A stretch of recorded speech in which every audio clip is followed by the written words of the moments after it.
It all started when I received these peculiar postcards letting me know my father had passed away. Apparently, the whole message was focused on Ellis Island, Brooklyn and New York City, which is okay, I get it, wonderful places and all, but I would have at least appreciated finding out how he died.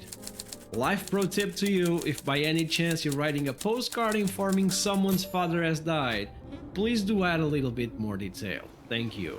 To my surprise, I now have become the owner of a media empire, my own newspaper which my family decided to name The Moon. I guess the sun was already taken. Without even thinking twice, I left everything I had and immediately moved to New York and embraced this life-changing opportunity to keep writing my family's legacy. The trip there was okay. I was pretty excited to get there and nothing beats the old classic New York cabs. The day was starting full of excitement until I saw a cop car parked in my spot at the front of the building. It all went downhill from there.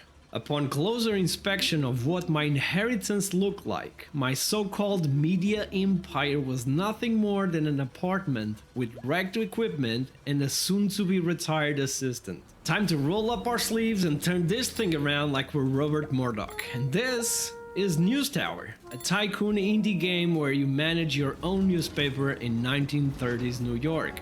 Find more information about the game in the description below. So after a few office renovations, buying new equipment and hiring new staff, it was time to expand and get that upper floor.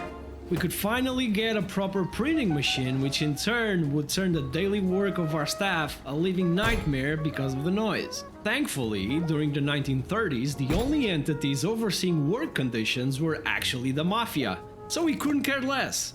But we did, because it looks like having improved working conditions and having our workers happy boosts productivity. Who would have thought?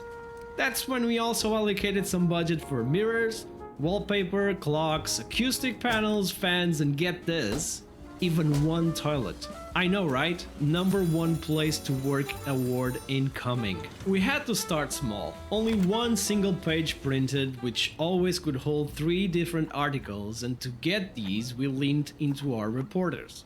We began with Ford trying to find the next big scoop in North America. Nothing better than a really huge catastrophe to sell some numbers, am I right? Fortunately, a cargo ship went down in flames and we decided to make that our big headline for the week. Boom, 50% increase in sales? Looking at numbers like these, I could smell an IPO within a year. Things were starting to improve and we hired more people with different roles and even expanded to a 3rd floor. The word in Wall Street is that you have to spend money to make money, and that's the strategy we're following. But we were not only growing vertically, no, we also needed to grow in the region, get the Moon name out there and have more subscribers, like this very YouTube channel. Don't forget to subscribe. It was time to play the influence game and get some dirty politicians in our pocket. Shake hands with the mafia or bribe a couple of sources and turn them into whistleblowers. From Brooklyn into the other districts. That was the mission. We had to take a loan. However, that enabled us to inaugurate a new 4th floor and, more importantly, add a 2nd page to our newspaper. Finally, we could offer 6 articles each week to our subscribers. By the time we did that, the whole building was a fine-tuned machine. We had janitors, bathrooms, maintenance, storage, dedicated floors for reporting and writing, and even someone doing security at the door. Let's just say we didn't really come through with some of the things the mafia wanted us to do, and we had an unexpected visitor. Let's not repeat that. This is only a taste of what you can expect from News Tower. It's currently still in development and the release date is set for the 1st quarter of 2024 on Steam. Despite having played a bit of the closed beta version, which is what you're seeing in this video, and having found 0 issues whatsoever, the game does cut out at a certain point in the campaign, and I'm guessing it's because the rest is still missing. With that being said, I wouldn't count on at least the game getting out in early access in the 1st quarter. That way you won't be disappointed. It's a good strategy game. You should know I've always been a sucker for tycoon games and this is one of those.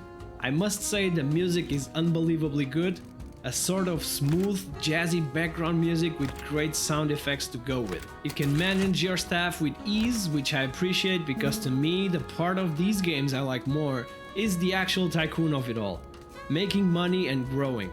Having so many random articles based on that specific period is also valuable for the immersion.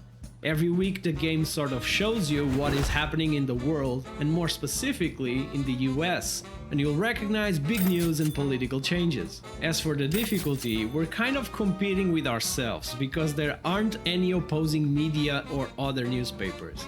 It felt a little easy, mainly after understanding the mechanics of workers and objects and how to publish the weekly edition properly.